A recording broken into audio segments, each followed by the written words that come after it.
Hello, नमस्कार, प्रणाम।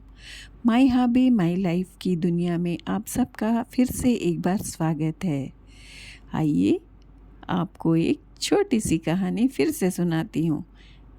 शिप्रा अपनी बालकनी में खड़ी होकर सुबह के दृश्यों का आनंद ले रही थी। शिप्रा अलसाई सी बालकनी में खड़ी थी और उसके चेहरे को सुबह की ठंडी हवाएं सहला रही थी।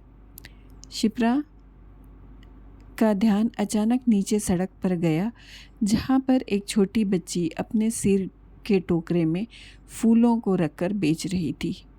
शिप्रा को उस पर दया आई और उसको लगा कि चलो देखते हैं, मुझे वैसे भी फूलों की ज़रूरत है, हो सकता है ये बच्ची अगर ज़रूरतमंद है तो इससे फूल ले लेते हैं।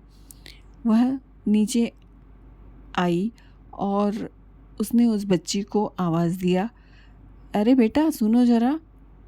वो बच्ची पास आते हुए बोली, हाँ आंटी बोलिए, आपको कितने गजरे चाहिए, कितने फूल चाहिए? शिप्रा ने कहा, कितने का दोगी बेटा? उसने कहा, 10 रुपए का एक है आंटी। अब शिप्रा उससे और भी बातें करने लगी। शिप्रा ने कहा, बेटा आपका नाम क्या है? उसने कहा, आंटी मेरा नाम सावित्री है।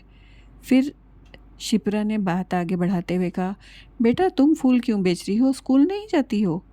शिप्रा की बात सुनकर वो थोड़ा सा हिचकिचाई और फिर कहा, आंटी मैं रोज़ स्कूल जाती हूँ, लेकिन इधर 2-3 दिन से मेरी मम्मी की तबीयत ठीक नहीं है, इसीलिए उनके बदले ये फूल बेचने के लिए मैं आ रही हूँ। ये फूल एक बार बिक जाए तो मैं घर जाकर स्कूल के लिए तैयारी कर कर स्कूल चली जाऊँगी। शिप्रा को उस पर दया आई। उसने पूरे टोकरी के गजरे खरीद लिए।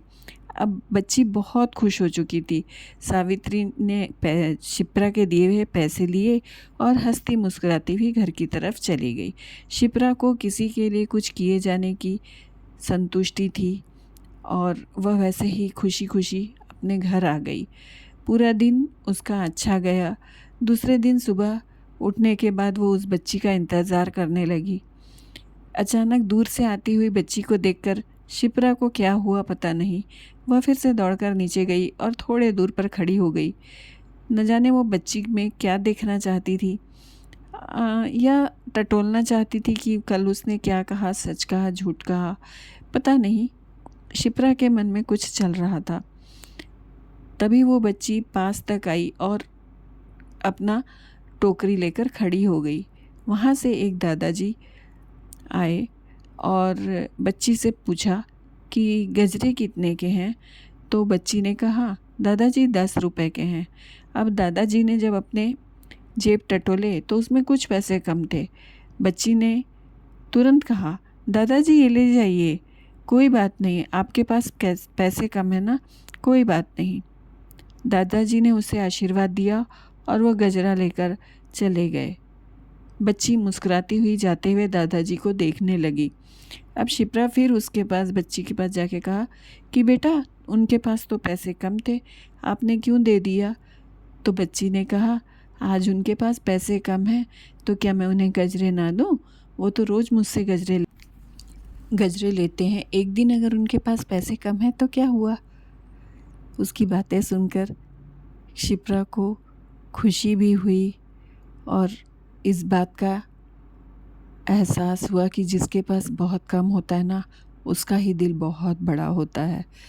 अब शिप्रा ने फिर से उस बच्ची की टोकरी के पूरे फूल खरीद लिए और उस बच्ची को विदा किया। बच्ची हंसती मुस्कुराती अपने घर की तरफ चली गई। शिप्रा अपने घर आई ऊपर और भगवान के पास हाथ जोड़कर खड़ी हो गई। कहने लगी कि भगवान मुझे इस काबिल बनाना, मुझे इतनी शक्ति देना, मुझे ऐसी सद्बुद्धि देना कि मैं ज़रूरतमंदों की ज़रूरत पूरी कर सकूं, उनकी मदद कर सकूं। और दूसरे दिन से शिप्रा ने ये प्रण ले लिया कि आज के बाद ऐसे ही ज़रूरतमंदों की मैं मदद करती रहूँगी। अगर आप लोगों को ये कहानी पसंद आई हो तो इस कहानी के नीचे प्यारे प्यारे कमेंट्स कीजिएगा, शेयर कीजिएगा, सब्सक्राइब कीजिएगा, लाइक कीजिएगा और अगली बार फिर से मेरी कहानी सुनने के लिए ज़रूर आइएगा। धन्यवाद। बाय। Take care. अपना ख्याल रखिएगा, स्वस्थ रहिएगा, खुश